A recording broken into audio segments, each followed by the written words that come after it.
If this goes on, don't panic. Bringing hope to the world through speculative fiction.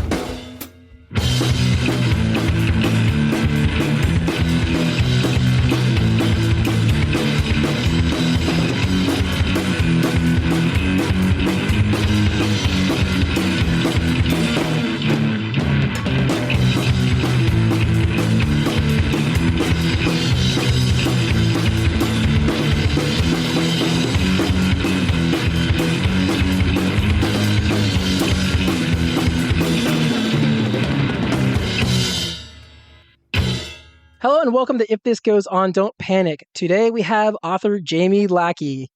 Cate, it's been so long since I talked to you. What's going on? How are things?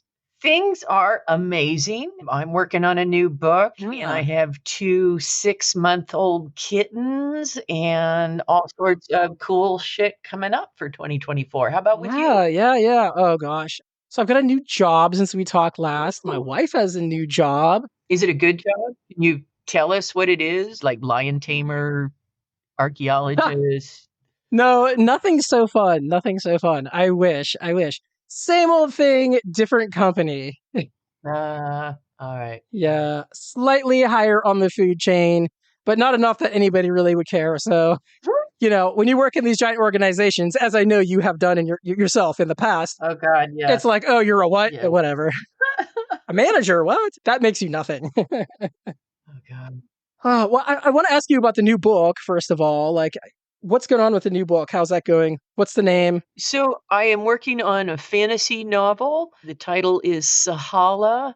I'm on the middle third right now, and I'm just having a ton of fun with it. I just finished posting up a snippet to go to my Patreon peeps tomorrow. And I'm loving it because one of the things my craft book discussion group has been doing is we've been going through Donald Moss's The Emotional Craft of Fiction. And we're doing the exercises. Then we meet once a month and talk about the latest chapter and how we felt about doing the exercises. And I think this is going to be a much better book because of that. So I'm excited. Oh, interesting. Well, is this the fourth in your quartet? No, although that is on the horizon too. So I want to finish this up so I can then work on that. Right. Okay. So I didn't even know you had a fantasy novel coming. So that's interesting. All right. Yeah. Very good. And then you went to Spain, and I really haven't even talked to you much since then. So tell me about that, because it was a castle and everything. That's amazing. It was a castle. It was a 10th century castle, Castellais near Ripoll in northern Spain, in Catalonia. It was amazing. We had the greatest time. We worked our students so hard. We're actually not going to work them quite so hard this time because we really did work them hard. Wow. They were amazing. And every sunset, every sunrise was beautiful. Food was great. We went to this hostel that is close to the castle, and it was the last night of the season that they were open. And so we ate enormous amounts of food. And then afterwards, the hosts invited us back to sit around this fire that has not gone out in over 100 years. It's a hearth fire. And they told Catalonian ghost stories. And it was, it was just one of the most amazing experiences. So yeah, it was a great time. I loved it. I love Spain, but spending 4 weeks in a castle was amazing. Wow. And then I finished with the Gothic Quarter and got a new tattoo to celebrate my 60th birthday. So awesome. Well, I want to see that tattoo at some point because you know me, I'm into the tattoos. So no, you'll like this one. I like it. My mother has pointedly not mentioned the tattoo since I got back. And every once in a while, I can feel her looking at it. Oh, yes. I understand. My father, not a fan of the tattoos. And when I started getting them, he was like, not very happy with me for a while. My mother was like, loose women and sailors get tattoos. Oh, it's so funny. That is so funny. Okay. So two more questions for you before we bring our guest. Because, well, three more questions. First of all, what was it like living in a castle? Like, was it updated at all, or were there like old parts to it, or like? Oh yeah, I mean we had hot water and electricity. We did keep blowing breakers in the electric system the first few days because people would plug Yeah. stuff in. But we soon learned the intricacies of whether one could have a kettle plugged in at the same time as the washing machine and that sort of thing. We walked all over, and it turns out one of the things that was really cool is one of the students discovered there were a lot of fossils in the area. And so we all went fossil hunting. Well, not all of us, most of us went fossil hunting a couple of times. So I've got these couple of little tiny shell fossils from the mountains. I got very good at shopping in Spanish grocery stores because we had 15 people, and people kept sending Jeff and I, my friend Jeff and I, off to the grocery store, and we'd be like, agave syrup. What is that in Spanish? Yeah. It was amazing. Oh, God. Yeah. That's It was so fun. funny. It was a blast. And where's the next one going to be? The next one is going to be in New Mexico, southern New Mexico, at a place called the Painted Pony. It is this fabulous resort, which is also a dark zone. So it should be, by which I mean there's like no overhead lights and stuff. So you can do wonderful star watching while you're there. And we have this year Don Moss and Cece Finley for the novel workshop, and then Arlie Sorg and Minister Faust for the short story workshop. And as always, I will spend my birthday among interesting people that I like a lot, and I will avoid Thanksgiving with my family. So, yeah. My wife and I have had numerous conversations about how to do that. Yep. Yep. Arlie's awesome. I've talked to Arlie a bunch. I Yeah. don't think I know CC Finley or Minister Faust.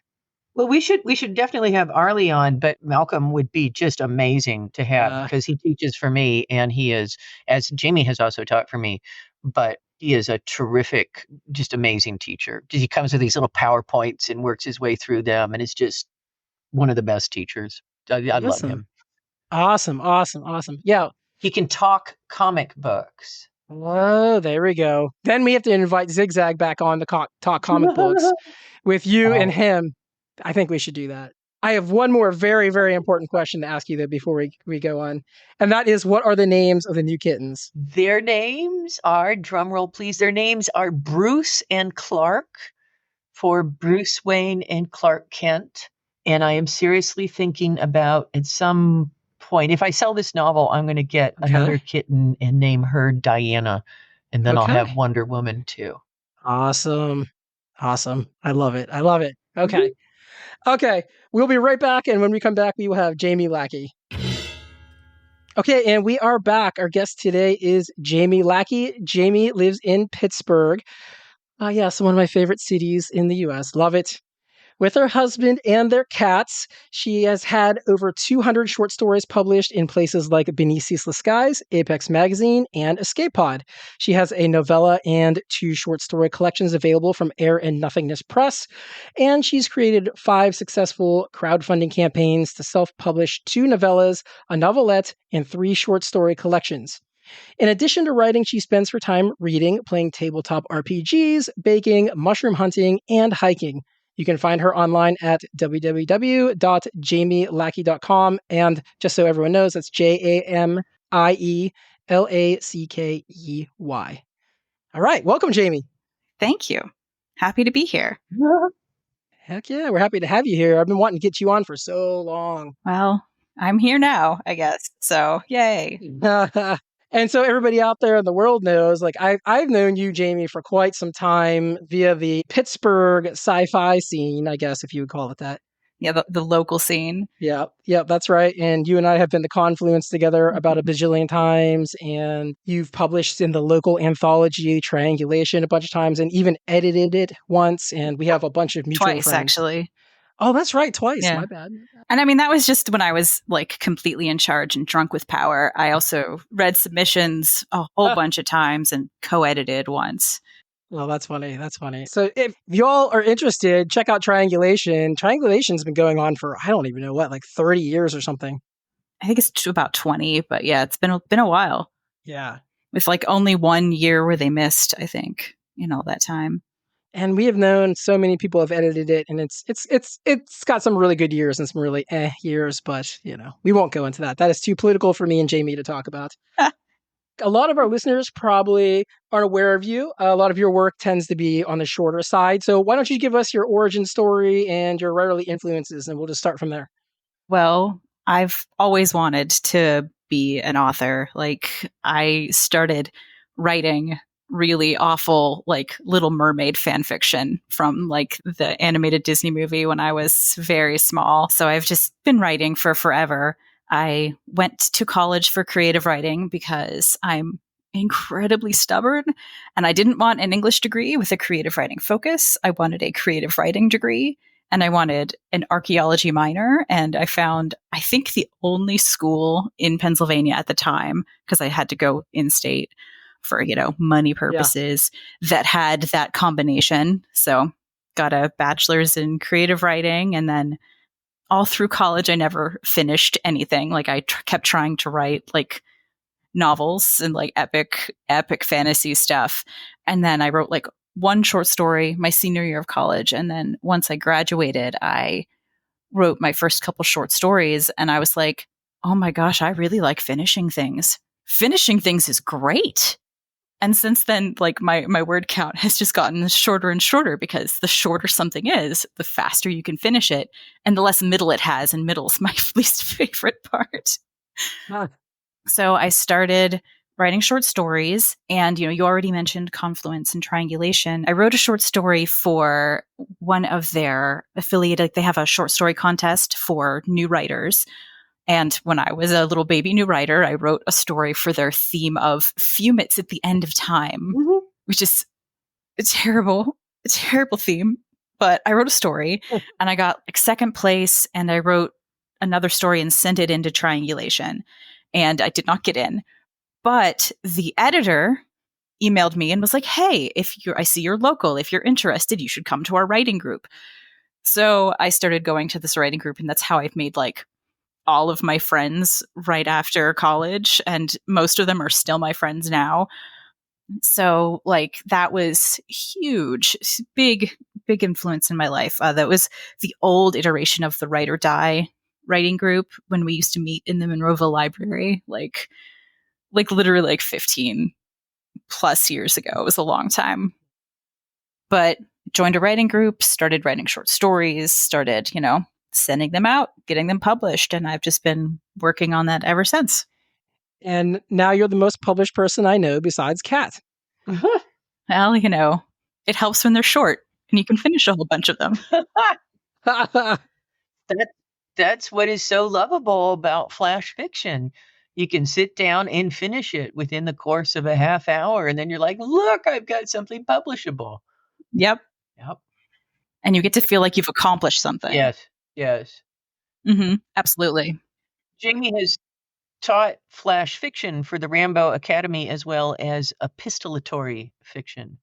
Yep. And those are my two favorite things. I'm kind of obsessed with both of them. Both worth being obsessed with, in my opinion. Yeah, well, let's talk about that a little bit. Tell us about, why are you obsessed with the epistolatory? Oh my God. Well, first explain what that is, because some people might not know what that is, and then tell us why you like it so much. So that is stories told in like documents or letters. Like the epistle is like specifically a letter, but you can, do any kind of like found or written work.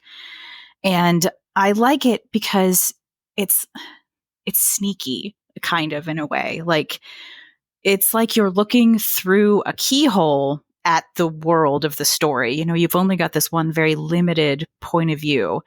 And so as both like a reader and a writer, you have limited tools and you just kind of have to be clever in how you use them. I mean, like if you've read Piranesi, it's such an amazing book. It's a journal entries, that one. Mm-hmm. And it's one of those books that like you read it and then you could go back and reread it immediately as soon as you're done. And everything has sort of changed because of the revelations that you learn throughout the story.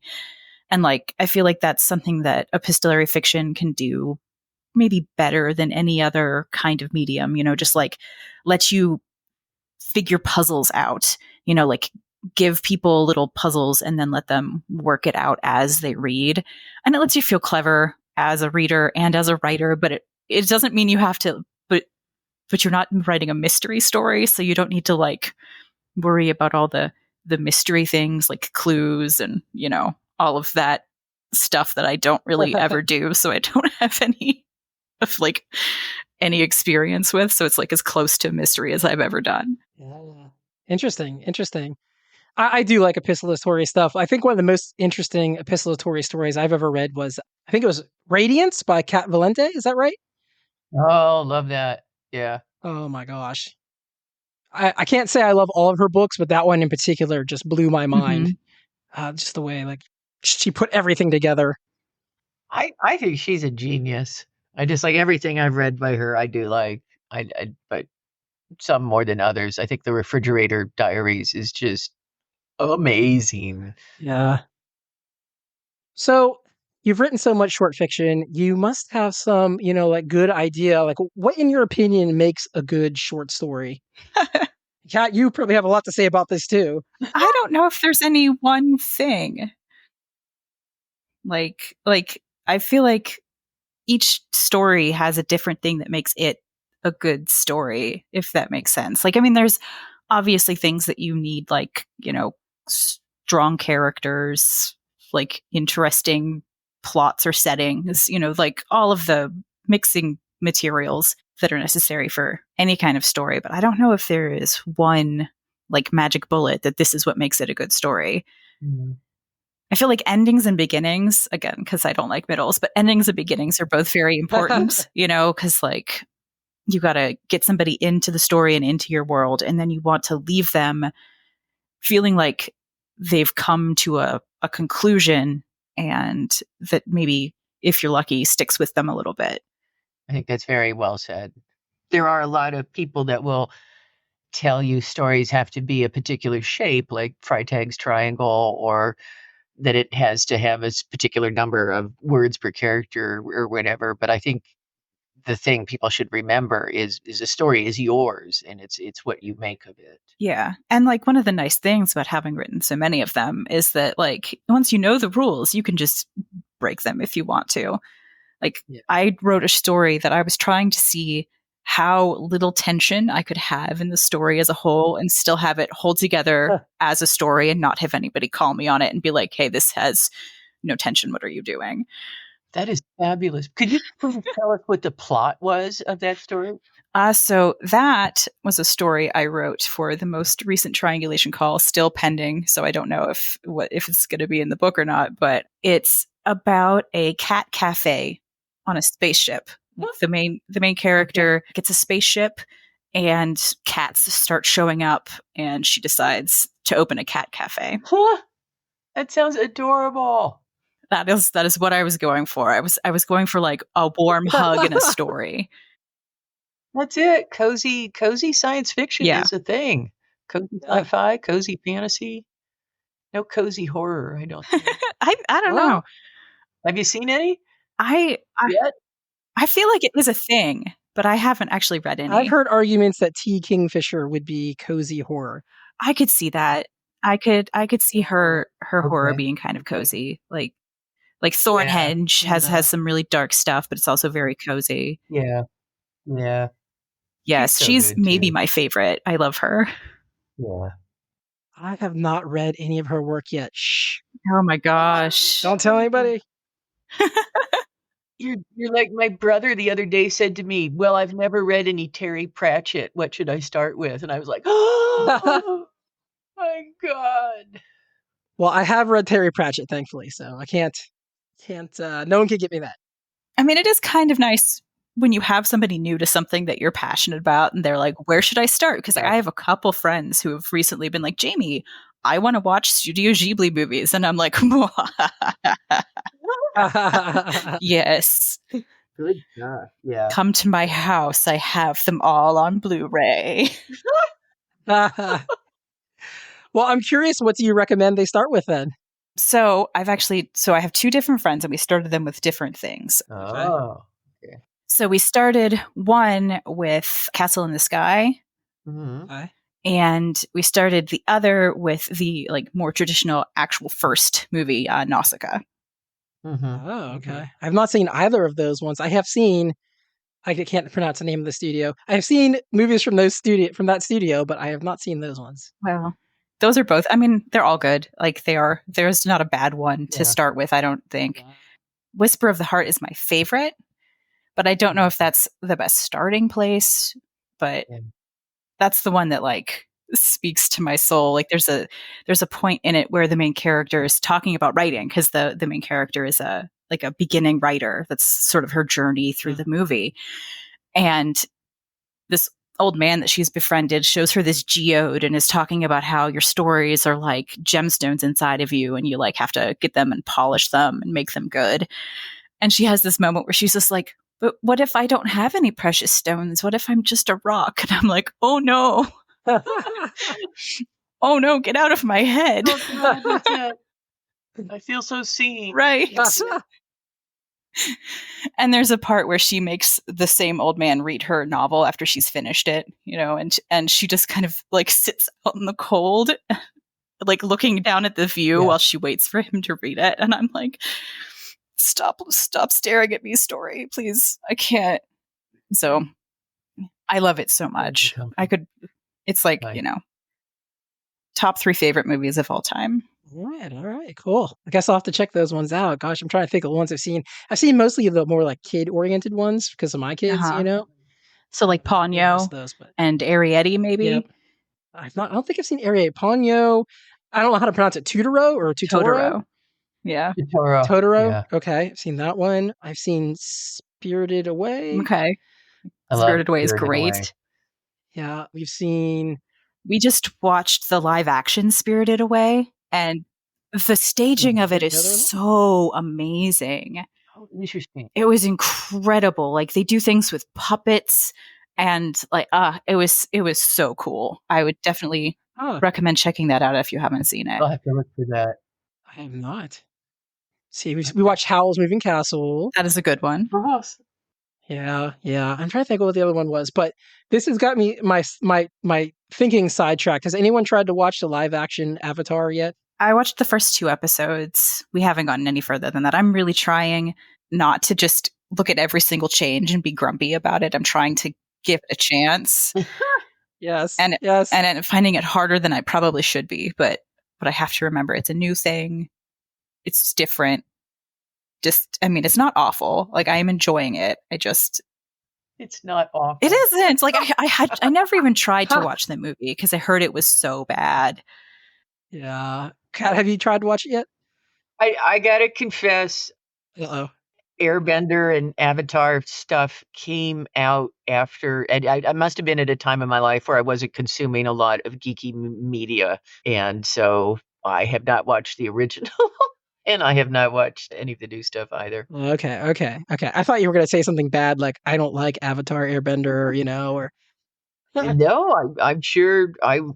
My impression is that there's a lot to it, and if I wanted to watch it, I'd have to watch. I mean, it's like my ex loved Dragon Ball Z. Oh well, no. It is not nearly the commitment that Dragon Ball Z would be. Like it has a whole story. It arcs. It ends. They don't have any episodes that are just battles within battles within battles. Yes. One of my questions would be like, how is it like good from the beginning or not? Because you may, if you ever hung out with Connie Willis at cons, she pushes that show Primeval, and just like she loves it, and she was always referencing it. And I finally went up and I was like, Connie, I watched the first couple episodes and I'm just not getting the appeal of it for you. And she goes, well, Kat, it doesn't really get going until the middle of the 3rd season. And jeez. I am not watching 2.5 seasons. So I feel like Avatar: The Last Airbender gets deeper as it goes along. Okay. And I mean, at the beginning, it's a kid's show. It was on Nickelodeon. Right. It was aimed at kids. And it feels a little more like a kid's show toward the beginning. Yeah. but they do get into some pretty dark stuff pretty fast. And there's just so much character building and stuff, but it's also very funny. Yeah. Like, and the character interactions are amazing. And it really has one of, not to get into too many spoilers, but just in very general, it has one of the best redemption arcs I think I've ever seen in media everywhere. That's true. Good redemption. I would agree with that. I would agree with all that. And I think just go in wanting to watch something lighthearted and fun. But it's really good though. It is a kids show, but it is like legitimately good. You know, I think. Yeah, and they pay attention to so many cool details. And like the martial arts stuff they do with all the element bending is so well thought out, and just it's just really fun to watch. Okay. Yeah, and Toph is my favorite character. Toph is the best. Yes, Toph is Team great. Toph over here. I mean, Sokka's my favorite character. Oh, well. Because, you know, because Sokka. Who doesn't love the meat and planning guy, right? Like, yeah. He's awesome. He is awesome. I think to go back to the live action version, I've been watching. So I watched all of the Airbender stuff with my kids, and now we're watching the live action one. And my older son is just like, "What? What is this? Wait, aren't those people supposed to be Earthbenders? Wait, how about this?" Yeah, he's just like, that's the thing I'm trying not to do. Yeah, right, exactly. Yeah. This is the first time that he's ever like watched something and then been a fan of the original and then had them make a new version of it. So it's like blowing his mind. After every episode, he like has to stop and just recount all the parts that he just like is struggling with. Like, why did they make that choice? What was that? That is wrong. Yeah. It's well, that's so it's interesting. a learning opportunity. You can talk about why did they make those choices? Yeah. I mean, some of them are probably going to be incomprehensible though. So, and you know, he's getting to the point where he's got opinions on things, right? So he has opinions, believe me. Oh, it's funny. It's funny. I can't keep trying to tell him like it's kind of a different thing. You have to look at it as its own thing. You can't compare it directly to the cartoon. A cartoon's a cartoon. This is live action. It can't do the same stuff. Right. If you want to watch the cartoon, it still exists. You know, like no matter what they do with this, they're not going to take away the thing you love. Yeah. I mean, I think he's not buying into it as much as the showrunners would probably want him to, but he doesn't dislike it. So he's on the fence. I feel like he and I are probably at about the same place with that. Yeah, I think that's fair. I think I am too. Oh, anyway, let's go back to the short fiction stuff. Like, we're a hard left into anime. There we go. Right. And oh god, now you made me want to think about Dragon Ball Z for a second. And no, don't Cat. Just not Dragon Ball Z. Like I can't. I personally, I am not part of Dragon Ball Z fandom. Well, I'll tell you a funny story, which is that when I was working with a multi-user dungeon, and it was a role-playing one, and people had to submit characters, and you had to submit basically a paragraph of description, and I approved somebody's description because it looked okay to me. It looked a little weird, but, you know, whatever. And I got chewed out because somebody was like, "That's Vegeta." And I... That's so funny. And then they just scream for an entire episode while staring at each other. Yeah, I can't do it. My ADHD is too strong for that. I cannot do it. Yeah. I got through, I don't know, one arc. I was watching it when I was in college and it was on TV because it was the first time in my life I had cable because like I grew up on a dirt road with, 4 television stations.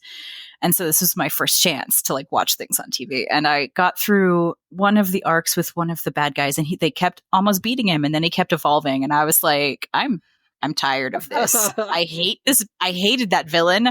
I hated him and he wouldn't go away. And I was like, I can't do this anymore. Oh, Dragon Ball Z. So tell us what you're working on right now, Jamie. Like, do you have any projects right now you're super excited about? Well, I actually launched a Kickstarter today. Oh my goodness, did you? Yes. Okay. So obviously when this comes out, that'll be like a while ago.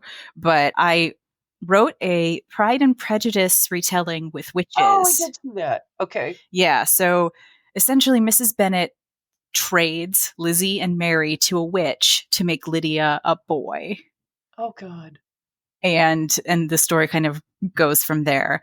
And it was so much fun to write. And like, it's a lot of fun. The characters are, different, obviously, but, I tried to stay true to the spirit of Jane Austen because Pride and Prejudice is also one of my favorite movies / books of all time. Like, I've watched the Keira Knightley movie like probably 100 times. Like, it's my comfort movie when I'm sad. That's what I put on. So I love Pride and Prejudice so much. And I had this idea, to make them witches. And I just wrote it and it was so much fun. And Mary is ace. So that was a lot of fun to write because she gets to be very like explicitly like, nope, no, thank you to like any kind of romance that anybody tries to throw her way. And I don't want to get into too many spoilers, but let's just say I keep all the canon pairings, even with Claudius, which is Lydia. It's Claudius being a guy. So that's super. It's pretty queer and lots of magic stuff. And it's just a lot of fun. It makes me very happy. And I hope the Kickstarter goes well because I would really like it to like go well and be out in the universe and have people read it. Yeah.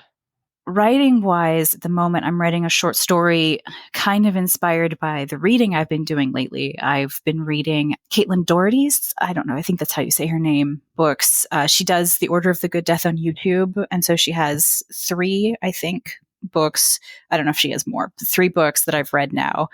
Smoke It's in Your Eyes, which is a memoir about her time as a crematory assistant. And then From Here to Eternity, which is about her traveling around the world, learning about other cultures' death rituals. And then the third one is Will My Cat Eat My Eyeballs? And Other Questions, which is she sourced 100 questions from small children about death and then answered them in a book. So I'm writing a story sort of like inspired by all of that. So there's like a fantasy story with like some interesting death ritual stuff that's inspired by some of the things she experienced in the second book. Interesting. Nice. So wait. You say you're writing a book. What does that mean? You're writing a novel or a novella? No, that's a short story. Oh, sure. Sorry. Okay. Yeah, no, that one's a short story. Okay. I have written 2 novels in my entire life. They're hard for me.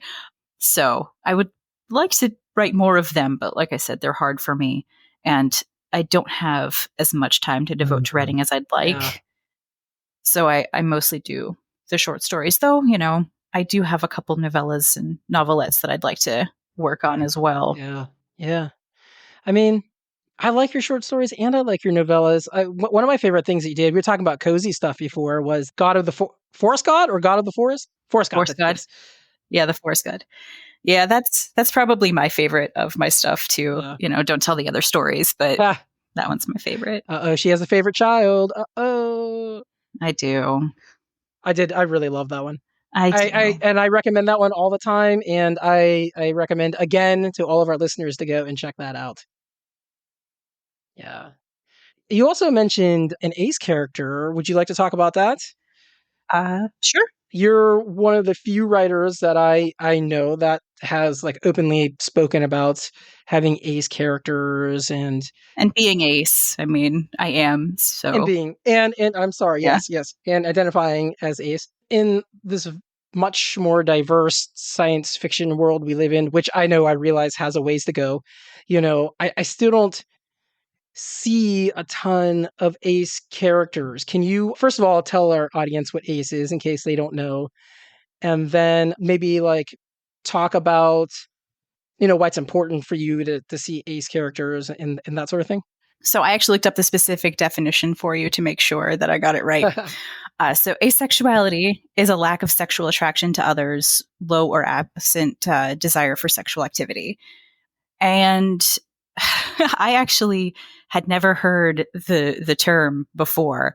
I was like in my 30s, and I was actually at the Nebula conference when it was here in Pittsburgh. Oh. And one of the people on the panel talked about her identity as an ace woman. And I was just sitting there in the audience going, what? Oh my, what? Okay.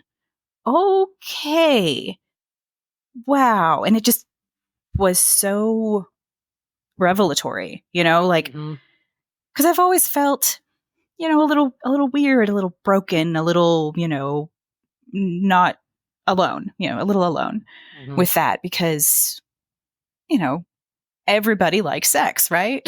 I mean, it's omnipresent in our culture. I'm over here just going, not really, not really my thing.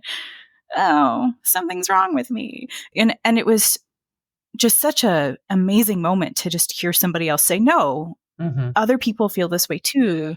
You're not alone. You're not broken. And like I said, I was in my 30s, so like hopefully the people coming up who are younger than us won't have to have that moment 3 decades into their lives. And that's part of why I think it's important to have characters, who are ace, so that people can see it. I would say representation is important for normalization and education. And I feel like that's pretty much across the board for like all representation. Sure. But especially for an identity that's like less in the public eye. There are some stories that have ace characters that aren't just mine. There's one of my favorite romance novelists is a woman called KJ Charles. And I love her. They make me so happy.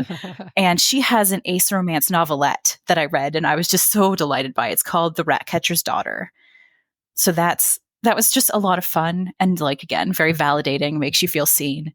And Every Heart a Doorway, main character in the first of Shauna Maguire's Portal Fantasy series, is ace. Those are the two that I thought of to bring up. And then, John Wiswell is a short fiction author, and he's a pretty big deal for like that kind of representation.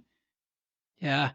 I can relate to that moment of revelation, because that's exactly how I felt when I just started watching like things online about being ADHD, and I'm like, oh my God, I do that exact thing. And it's like another video, and I'm like, oh my God, I do that thing too. You know what I mean? And it's just like, have this like dawning realization. Oh my God, this is me. Yeah. This explains so much stuff about my life. Oh my God. Yeah. Right. It explains so much. Yes. Yeah. I can relate very, very much to that. I was reading through your story, Agatha Snow's superhero, when that question occurred to me. Oh, Andromeda Snow, Snow. I have Agatha. What am I doing? Yeah.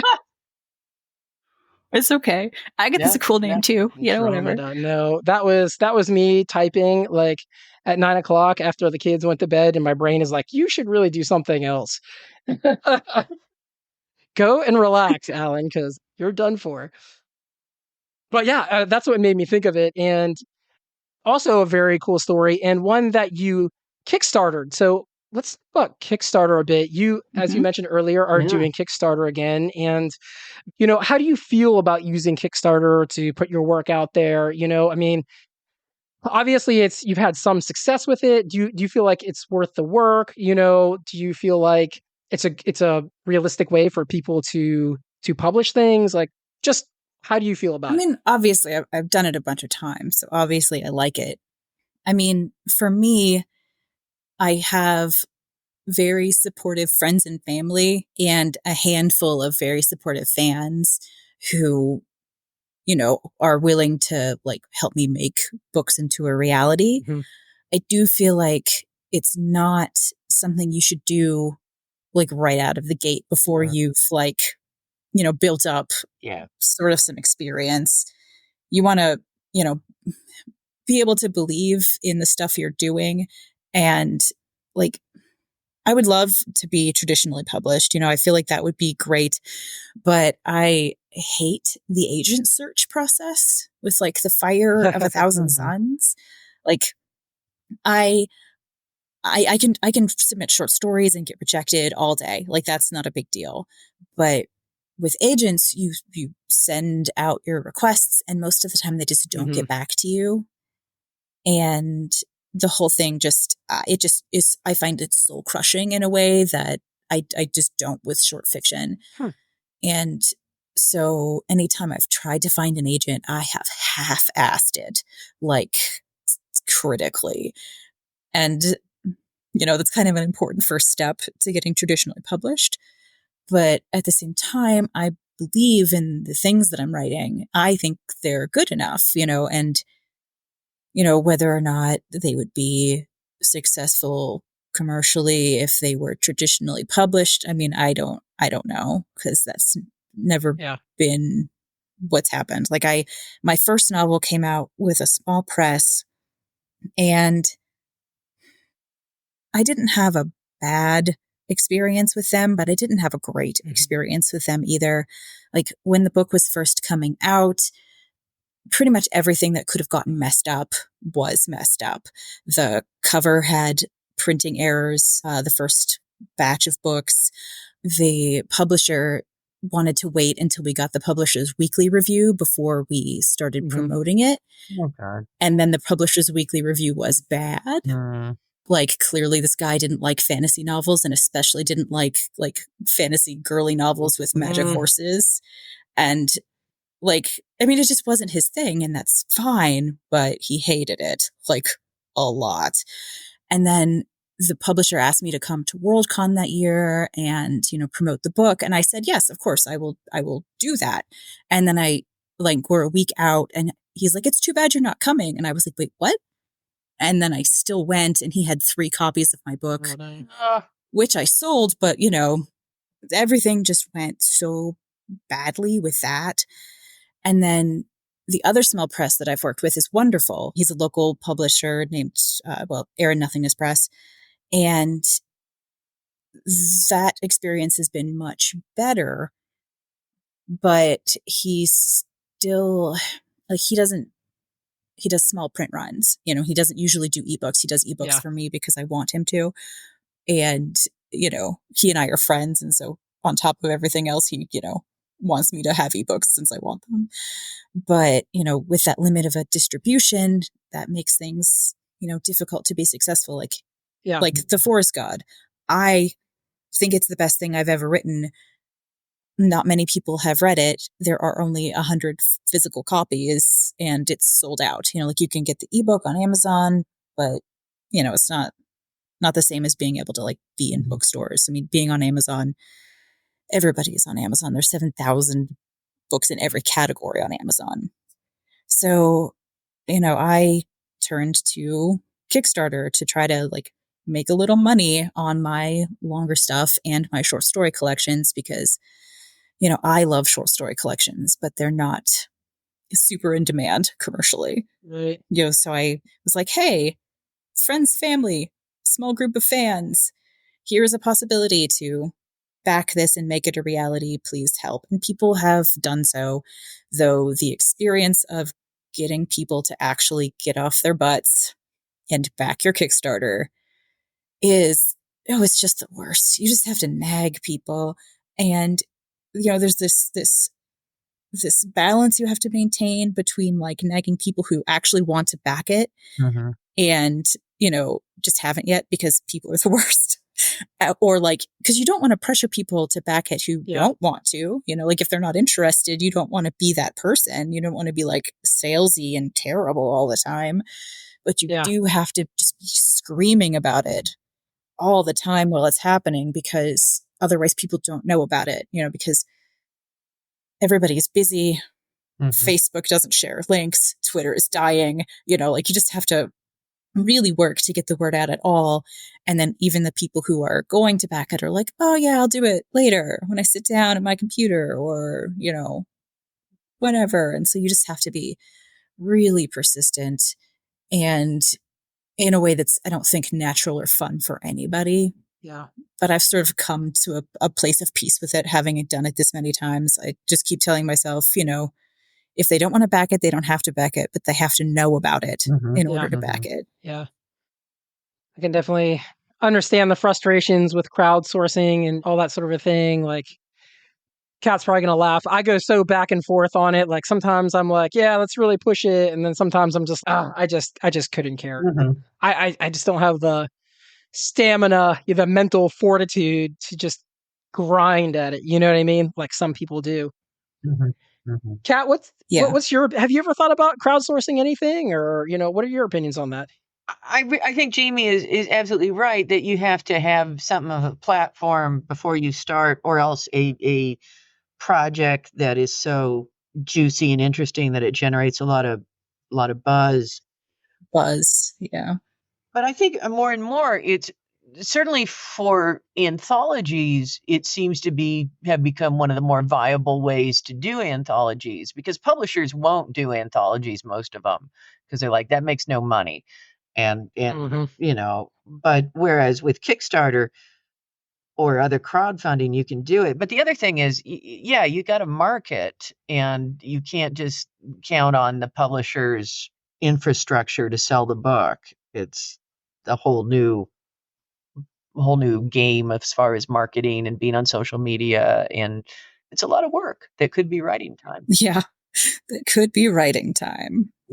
Yeah. Yep. Yeah, it's definitely a struggle to juggle those things. I think about this all the time. Okay, so should I plug Patreon more often? Should I spend that time editing the podcast? Or should I spend that time wrangling somebody to, do like an audio column for us so that we have more content? You know what I mean? Or should I spend the time with my kids? You know what I mean? Or something else, like go outside and touch some grass. Yeah. Yeah, I'm not familiar with that, but yeah. Yeah, it's tough. I mean, on a cheerful note, like I have succeeded in most of my Kickstarter campaigns. And so I do have, some books that I am really proud of that I have managed to get out there.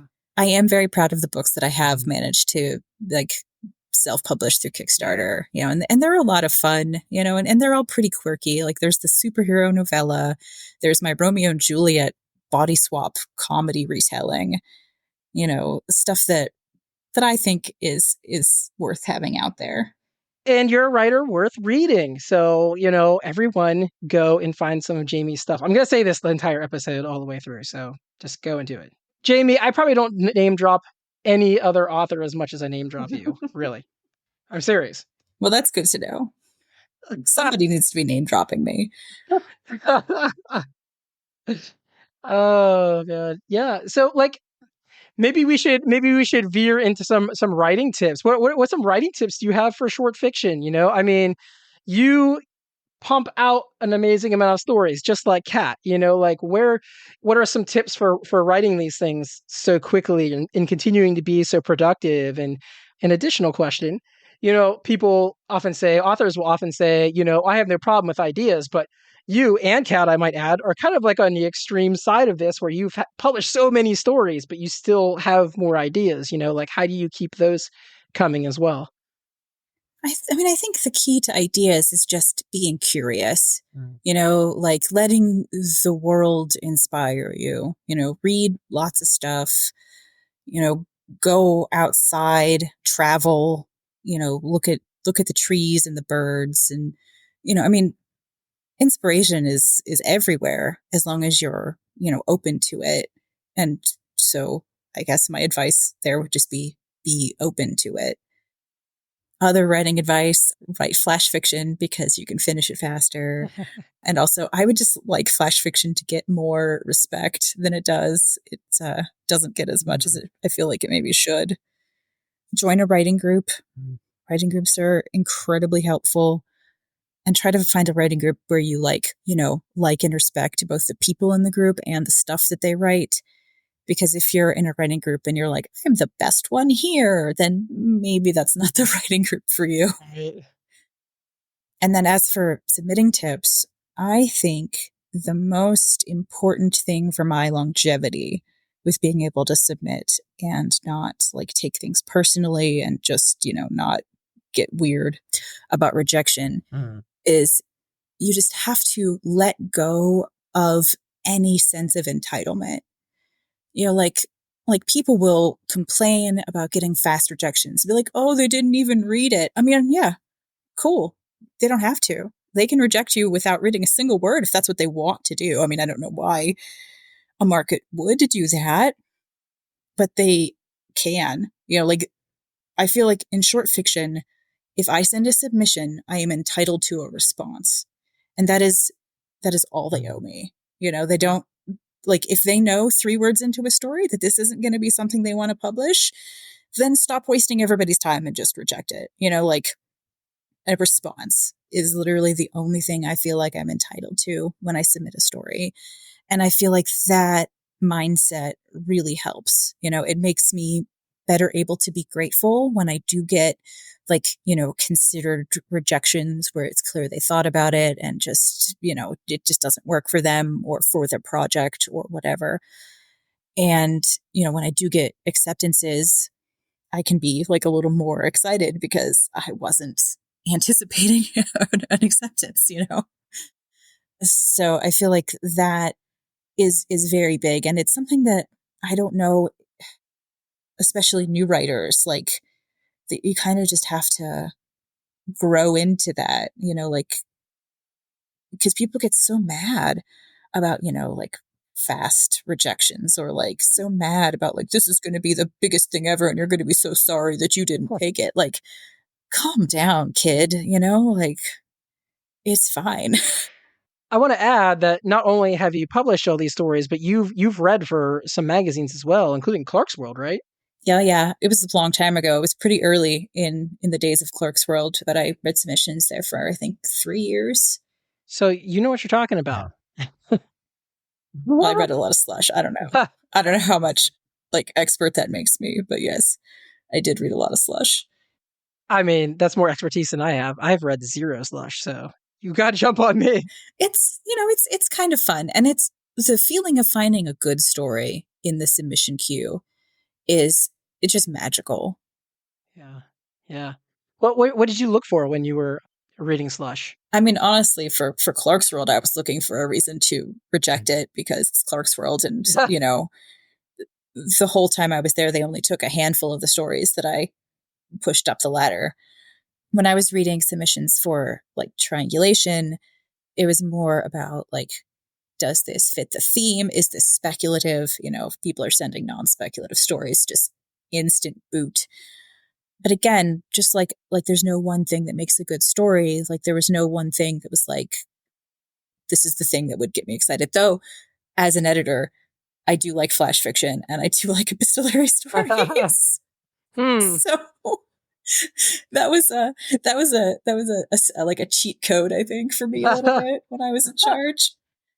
So if you ever see Jamie editing anything, you know what to send in. There you go. Yeah. Well, we actually have to start winding up soon, believe it or not. But I do want to ask you, are there any underrated writers that you want to rep on the podcast? Well, speaking of writing groups, I am in a writing group with some incredibly talented people. Amy Peachy, who was actually up for the Nebula for her flash fiction piece, which was so good. Laurel Perlman, who is so funny. Her stuff is just hilarious. If you, want to read a funny story, just Google her and you'll be delighted. Anne Leonard, and she has stories in fantasy and science fiction. And again, Google her. You'll find her website. And then, Hammond Deal is the other person's pen name. She's got stories in, I think she's got one coming out still in Lightspeed. It's so good. It's about Saint's Bones. And when it comes out, you should check that out because it's amazing. Right. And then a couple local friends, Frank Arito should be a household name. The man is a genius. He writes mostly horror, but it's so clever and so funny. And he has this, he has kids and he has this perspective on fatherhood that he weaves into so many of his stories. That's just so good. Yes. Another mutual friend, Douglas Willem, he was up for a Stoker for a short story last year, and he's working on a collection that he's hopefully going to be putting out sometime soon. So all of those people definitely worth checking out. Awesome. I think I actually owed Douglas a message. We were chatting on the side the other day. Douglas and Frank are people who Jamie and I have known for quite some time as well. I actually know Douglas through music, though, originally. Funny enough. Yeah. I mean, he actually grew up in the same tiny hometown, just, 10 years apart in school. And while we're talking about him, I'm going to talk about his new anthology that he just put together called Novus Monstrum. Mm-hmm. So if you're into horror, he just put that together with, who was the other? Ken. What is Ken's last name? I'm trying to find it. I have it right here in my hand. Let's see. Okay. Ken McGregor. McGregor, that's what I thought. I just don't want to say it wrong. That story, that book does contain one of Frank's stories called "God Damn It to Hell, John Glenn," or "God Damn You to Hell, John Glenn," and it is like, the man is my friend and I love him, but like, this is seriously one of the best stories I've read in years. It's so good, and I have a story in there too. So like, yes, you do. You want to check that one out? Definitely check it out. And I while we're talking about Frank too, real quick, he just recently had a story in fantasy and science fiction. Well, I guess maybe not recently, about a year ago. Yeah, it's been a bit now, but it was also really good. Also really good. So go and check him out too. All right. So we should wrap up now. Okay. So you said you have a Kickstarter going on. This podcast probably won't come out until after the Kickstarter is over, but where else can people find your stuff? So if you go to my website, I have links to all of my stuff there. My self-published books are available on Amazon. Some of them are available on Smashwords. I need to get all of them available on Smashwords. I've just been lazy. Yeah. The Pittsburgh Library has many of my books that you can check out because they have a local author section that they have let me donate books to. And then I do have a short story forthcoming in Cat's Cast that I'm pretty excited about. Mm-hmm. So I think that's going to be a lot of fun. I have another one forthcoming in another podcast, but I don't have the contract yet, so I can't say which one. But I am very excited about that one because I feel like it's one of the best short stories I've written in a long time. It was inspired by a trip we took to a defunct gold mill in Colorado that I went to when I was out there for my brother's wedding. And I think that one's pretty good. So I'll announce where that's coming out when I can. Nice. Awesome. We're going a little bit out of order tonight. My other question would be, what is bringing you hope right now? This is the question that we make all the guests answer. So, okay. I mean, it's kind of self-serving, but honestly, my Kickstarter makes me like, so, the people who support me make me so happy and so grateful. Like my mom always like supports my Kickstarters. My aunt, like members of my family pitch in, and it's just so heartwarming. And, people that I've known for years, since college, some of my high school friends, it's just, it means a lot that people believe in me and believe in my stuff. And that, makes me feel warm and happy inside. The fact that the weather is starting to warm up also makes me pretty happy. Sunshine, like good for me, I think. I also don't know what sunshine is either. No grass and no sunshine. I just live in my cave of an office, and that's it. I just sit here the whole day. Mm-hmm. Yeah, I mean, I do go hiking in the winter, but it is nice to not have to wear 17 layers, to go outside. Yeah. And, well, at least in the past, winter in Pittsburgh can be pretty cold sometimes. We're not quite like, Michigan or, that far north, or like New Hampshire or anything, but we're also not warm either. I mean, I went to college in Bradford, Pennsylvania, which at the time was often the coldest place in the nation, excluding Alaska. So, Really? I've seen some cold temperatures. Yeah. I don't know if that's still true, but yeah, my grandfather used to like call and be like, "Hey, I saw you on the news again. It's the coldest place in the nation." And I'm like, "Cool. Great. Thanks for that." Yeah. We used to have snow up to like the windowsills, and he was not even my boyfriend at the time, but my husband once put a 2-liter of Dr. Pepper, it was Mountain Dew in the snowbank outside of his window to like keep it cold, and it froze. And then he drank the concentrated Mountain Dew slush. Healthy life choices. And the message is, be healthy, everyone. Make good choices in your life, right? That's so funny.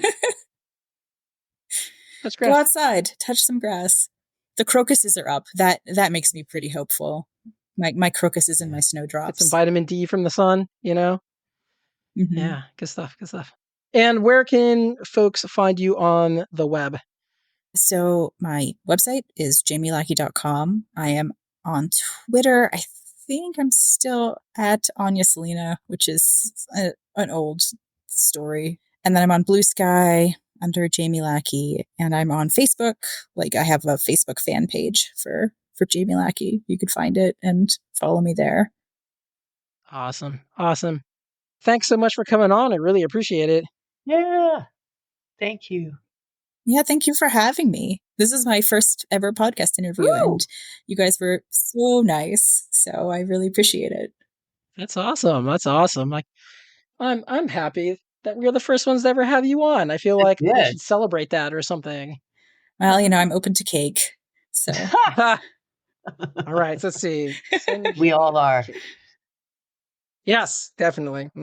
Love me some cake for sure. Well, yeah, thanks so much for coming on. We appreciate it. And hopefully we'll see you again soon. Okay. Thank you so much. Take care. All right. And that was our interview with Jamie Lackey. If you are looking to support us, there are so many ways you could do that. You can share us with your friends and family on Facebook or Twitter. Honestly, that alone would be fantastic. If you really love what we're doing, you can check us out on patreon.com/ifthisgoeson and support us in a monetary way there. If you want to support us in a monetary way, but not like in a subscription type model, we also have a coffee account that's KOFI, and you can find us there and give us a one-time donation. That would be great. We would appreciate it. And while we're talking about money, I want to give a shout out to SIFWA really quick because they recently approved a grant for us. So that's fantastic. Thank you, SIFWA. We really appreciate it. Thank you, Pippa. Yeah. So, all right, I'm done with that stuff. Kat, I mean, I know you've known Jamie for a long time. I've known Jamie for a long time. I mean, I'm just so happy to finally have had her on. Yeah. No, I thought that was a lot of fun. I mean, it's just really enjoyable to talk to her, and lots of great stuff about fiction and Kickstartering and all sorts of good things. Yeah. Like I feel like authors or writers are just trying to find new ways, with publishing being the way it is. And I know that you know what I'm saying. Yeah. I feel like everyone's really just trying to explore the boundaries and find out a way that works, For sure. Absolutely. So that's always interesting. And it's good to have like someone who's more short fiction focused, because we don't talk a lot about short fiction on here. No, we don't. And short fiction is often where some of the really good hope punk stuff is happening, and where I think some of the really good writing. I mean, not that they're not writing is not happening in novels, but I think there's just so much really great short fiction nowadays that people should be reading some. Yeah, and I can't remember who said it before, if it was you or someone else, but short fiction, you can really get a lot more experimental with short fiction than you can with a novel. Oh, God, yeah. Yeah, you can. You can. Because you can, like, if you have to sustain it at novel length, you run the risk where at some point the reader just goes, why the fuck is this told in iambic pentameter or, without the letter E or whatever? Yeah. And you can, you can get away with stuff in short fiction. Yeah, absolutely. That's hilarious. There is a novel that does that, right? I'm not wrong about that. There is. It's a French experimental novel. Yes. Completely without the letter E. So weird. Gotta love it. So what are you reading right now? Let's see. Okay, so I just finished up a trilogy by Mark Lawrence I think it's Red Sister, Gray Sister, and Holy Sister, which is about fantasy lesbian murder nuns, and it was terrific. I really enjoyed that. Awesome. And now I just started a space opera by Elizabeth Bear, who's a favorite of mine in terms of writing. And it's called Ancestral Night, and it is great stuff so far. I'm about, I want to say like 20% in, because I'm reading it on the Kindle. So it's like 23% right now. Right. I didn't know you liked Elizabeth Bear. Now, I've not read much of hers. What? I've not read much of her stuff. So, what would you expect from her? Like, what's a usual story for her? She goes all over the place, dude. She writes all sorts of interesting things. Yeah. I think the first thing I read by her, I don't remember the name of it, but it's a generation ship novel. And then she's got these great vampire kind of, I want to say 19th century vampire historical stuff. And yeah, she just, everything she writes is good. Okay, cool. I'll have to check it out. What am I reading right now? See, I am about to start Shigidi and the Brass Head of Abalafon. I think that's how you pronounce it. Interesting. Who's that by? Wally Talibi. Okay. Talabi? Oh, Talabi? okay. Awesome. Talabi? Wally Talabi? I'm not sure how to pronounce his name. I I- know his first name is Wally. Yeah. Yeah. Wally. And wait, what is the other thing I'm starting to read? Oh, yeah. I just started reading a couple days ago. I got to get the name of it to make sure I got it right. It's called A Death at the Dionysus Club, and that's out by Queen of Swords Press. Oh, okay. Yeah, Sounds yeah. interesting. So I reviewed the first one. It's like a Victorian England mystery novel, but there's magic, and it's also like a queer romance on top of that. Right. And I reviewed the first one, and when they were sending out requests to review it, I don't know what I was thinking because I always have so much to review. I was like, yeah, sure, Yeah. and then I wasn't sure if I would like it or not, but then I actually really, really enjoyed it. So Awesome. yeah. And so now I'm reading the second one for a review. So everyone out there, you will be hearing a review of that sooner than later. And that is by Melissa Scott. And I love her. She's also really good. oh, really? See, this is the only thing I've ever read by her were these two books. So, but You got a lot of good reading in front of you. oh, okay. I mean, they have both been excellent so far. So I have no complaints. Yeah. And the other author is Amy Griswold. So I don't want to leave her out either. So Okay. well, that's it. That's what I'm reading right now. We ready to Awesome. call it then? I think so. Thanks to everybody out there for supporting us. We are bringing you hope one episode at a time.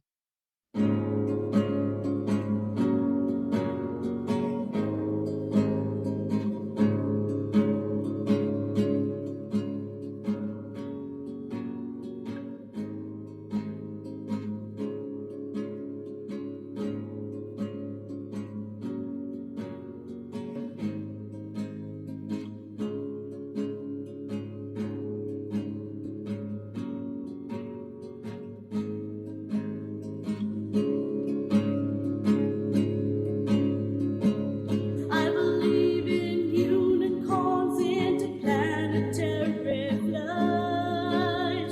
But one thing I don't believe in, letting